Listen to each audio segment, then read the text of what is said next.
And I do think that the Jon Stewart appearance and the statement he made was a courageous act. Yeah, I agree. And I think we need to have more of that in the world. And like you said, Elon, everything he did with X is a series of courageous acts.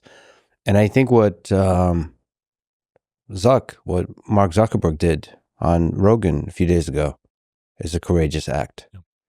Can you just speak to that?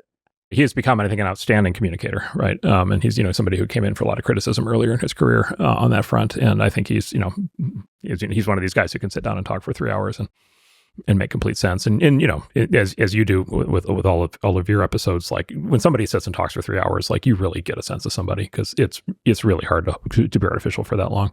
And he's now done that repeatedly. He's really good at it. And then look, I would maybe put him in the third category now with certainly after that appearance. I would say I would put him up there now with kind of Elon and Trump, in the sense of the public and the private are now synchronized. I guess I'd say that. Like he said on that show what he really believes.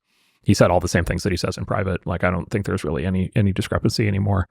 I would say he has always taken upon himself a level of obligation, responsibility to running a company the size of Meta and to running services that are that large.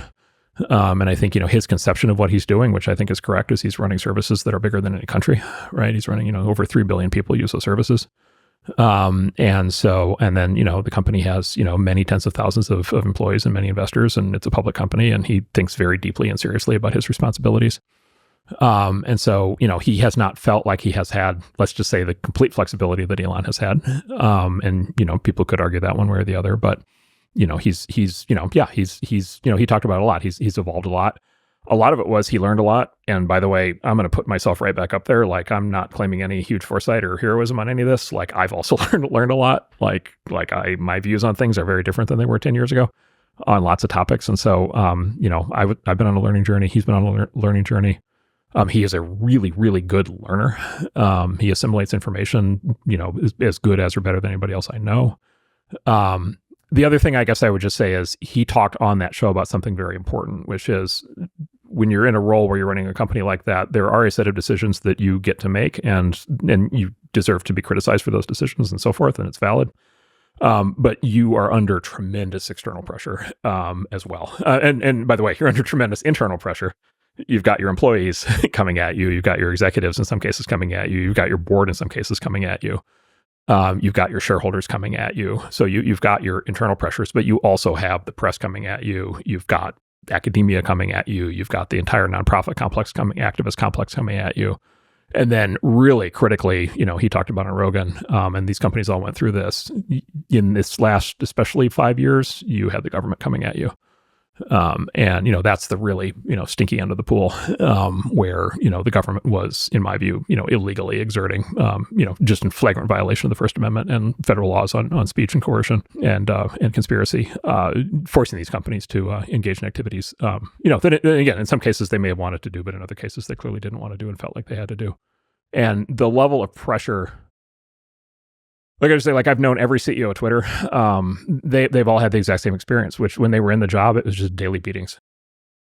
Like it's just getting punched in the face every single day, constantly. And, Mark is very good at getting physically punched in the face. Getting better and better, yeah. And he is, and he's very good at, taking a punch, and he has taken many, many punches. So I would encourage people to have a level of sympathy for, these are not kings. These are people who operate with, I would say, extraordinary levels of external pressure. I think if I had been in his job for the last decade, I would be a little puddle on the floor. And so it says, I think, a lot about him that he has, risen to this occasion the way that he has. And by the way, I should also say, the cynicism, of course, is immediately out. And, it's a legitimate thing for people to say, but, it's like, oh, you're only doing this because of Trump or, whatever. And it's just like, no, he has been thinking about and working on these things and trying to figure them out for a very long time. And so I think what you saw are legitimate, deeply held beliefs, not some, sort of just in the moment thing that could change at any time. So what do you think it's like to be him and other leaders of companies, to be you and withstand internal pressure and external pressure? What's that life like? Is it deeply lonely? That's a great question. So leaders are lonely to start with. And this is one of those things where almost nobody has sympathy, right? Nobody feels sorry for a CEO, right? It's not a thing. Right. And again, legitimately so. Like CEOs get paid a lot, like the whole thing. There's a lot of great things about it. So it's not like they should be out there asking for a lot of sympathy, but it is the case that they are human beings. And it is the case that it is a lonely job. And the reason it's a lonely job is because your words carry tremendous weight. And you are dealing with extremely complicated issues, and you're under a tremendous amount of emotional, personal emotional stress. And you often end up not being able to sleep well, and you end up not being able to like keep up an exercise routine and all those things. And you come under family stress because you're working all the time. Or my partner Ben, he was CEO of our last company before we started the venture firm. He said, the problem he had like with his family life was he would, even when he was home at night, he wasn't home, because he was in his head trying to solve all the business problems. And so he was like supposed to be like having dinner with his kids, and he was physically there, but he wasn't mentally there. So, you kind of get that a lot. But the key thing is like, you can't talk to people, right? So you can talk to your spouse and your kids, but like, they don't understand that they're not working in your company. They don't understand, have the context to really help you. If you talk to your executives, they all have agendas, right? And so they're all, and they can't resist. Like, it's just human nature. And so you can't necessarily rely on what they say. It's very hard in most companies to talk to your board because they can fire you, right? Now Marc has the situation because he has control. It actually turns out he can talk to his board, and Marc talks to us about many things that he does that most CEOs won't talk to their boards about because we can't fire him. But a general CEO, including all the CEOs of Twitter, that none of them had control, and so they could all get fired. So you can't talk to the board members; they're going to fire you. You can't talk to the shareholders because they'll just like dump your stock. Right. Like, okay, so so every once in a while, what you find is basically the best case scenario they have is they can talk to other CEOs. And there's these little organizations where they kind of pair up and do that. And so they maybe get a little bit out of that. But even that's fraught with peril, because can you really talk about confidential information with another CEO, insider trading risk? And so it's just a very lonely and isolating thing to start with. And then on top of that, you apply pressure. Right. And that's where it gets painful. And then maybe I'll just spend a moment on this internal, external pressure thing. My general experience with companies is that they can withstand most forms of external pressure as long as they retain internal coherence. Right. So as long as the internal team is really bonded together and supporting each other, most forms of external pressure you can withstand. And by that, I mean, investors dump your stock, you lose your biggest customers, whatever, negative article, negative headline, you can withstand all that. And basically, in fact, many of those forms of pressure can be bonding experiences for the team where they come out stronger. What you 100% cannot withstand is the internal crack. And what I always look for in high pressure corporate situations now is the moment when the internal team cracks, because I know the minute that happens, we're in a different regime. Like, it's like the solid has turned into a liquid. Like, we're in a different regime, and like the whole thing can unravel in the next week, because then people turn. I mean, this is what's happening in Los Angeles right now. The mayor and the fire chief turned on each other, and that's it. That government is dysfunctional. It is never going to get put back together again. It is over. It is not going to work ever again. And that's what happens inside companies.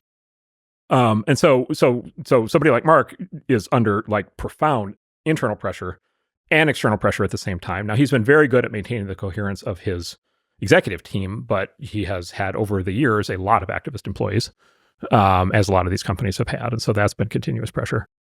And then the final thing I'd say is, I said that companies can withstand most forms of external pressure, but not all. And the special, though not all one, is government pressure.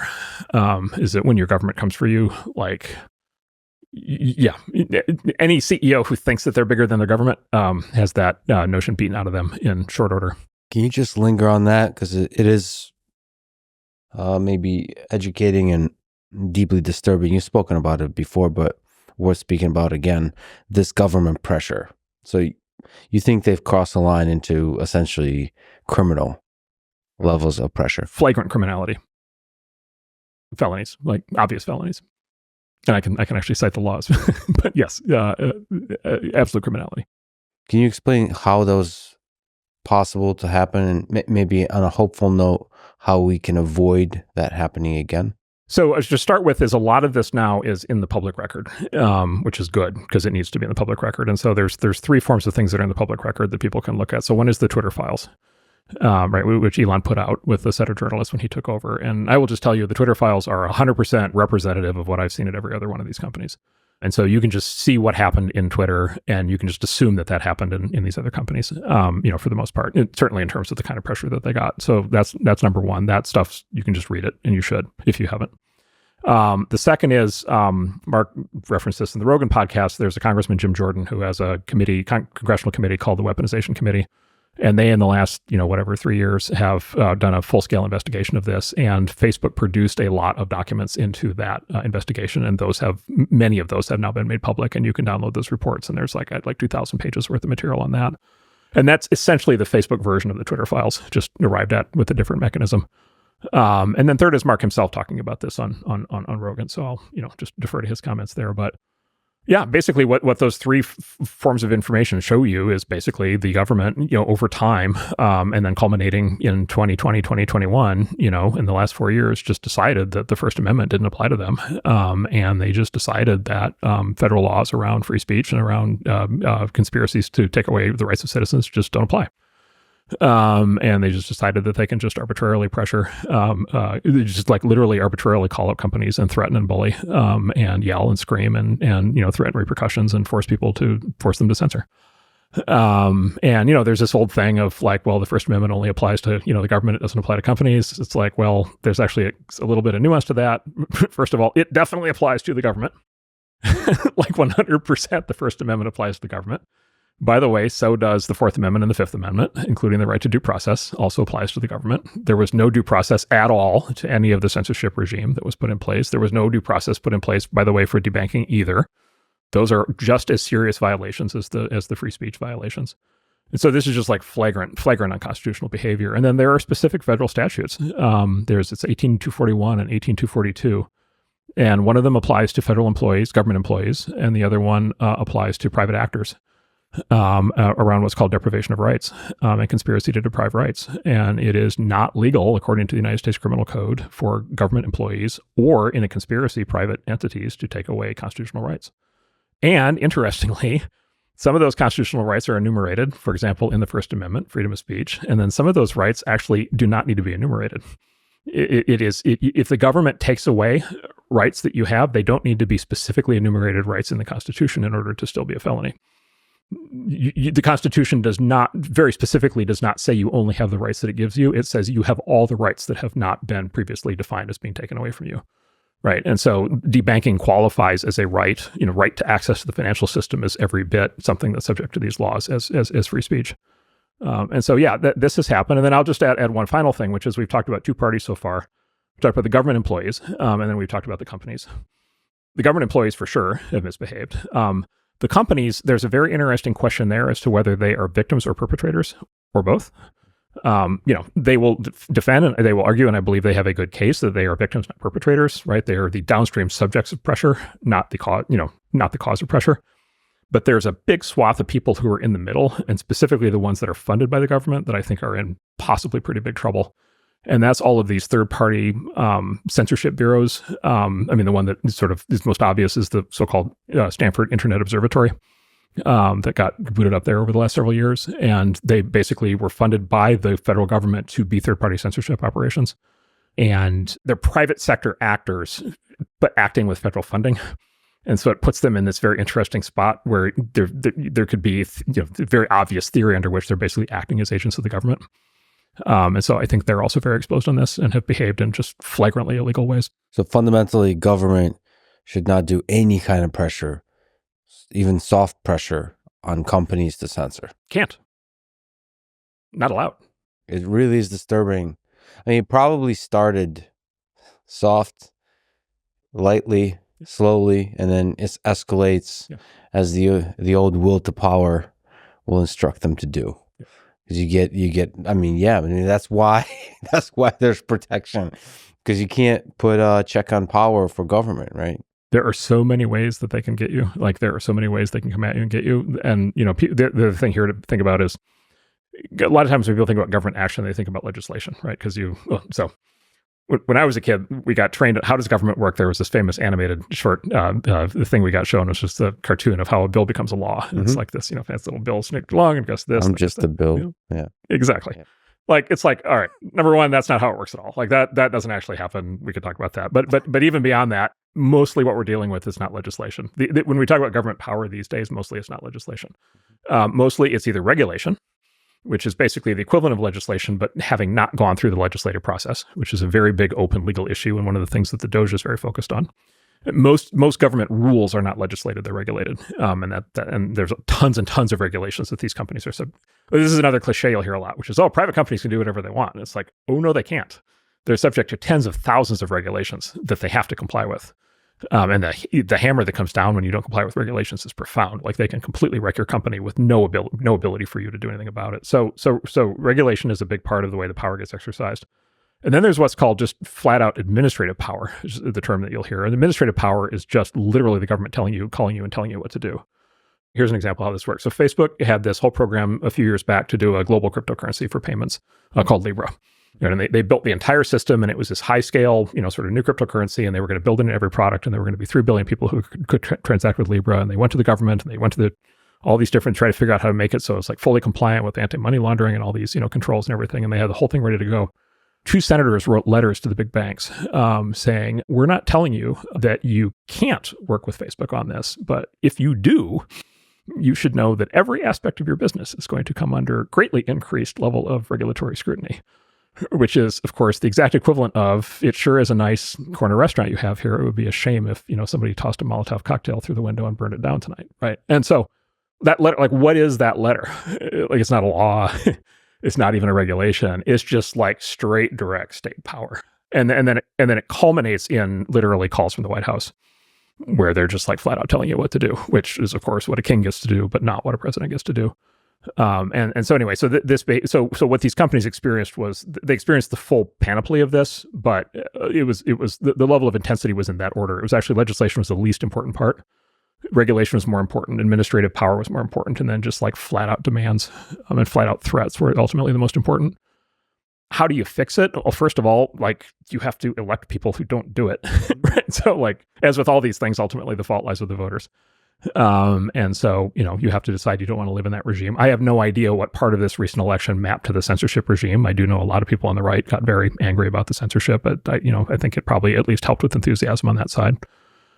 Maybe some people on the left will now not want their, Democratic nominees to be so pro-censorship. So the voters definitely, get a vote. Number one. Number two, I think you need transparency. You need to know what happened. We know some of what happened. Peter Thiel has written in the FT just now saying we just need after what we've been through in the last decade, we need broad-based truth and reconciliation, efforts to really get to the root of things. So maybe that's part of it. We need investigations for sure. Ultimately, we need prosecutions. Like we need people to go to jail because we need to set object lessons that say that you don't get to do this.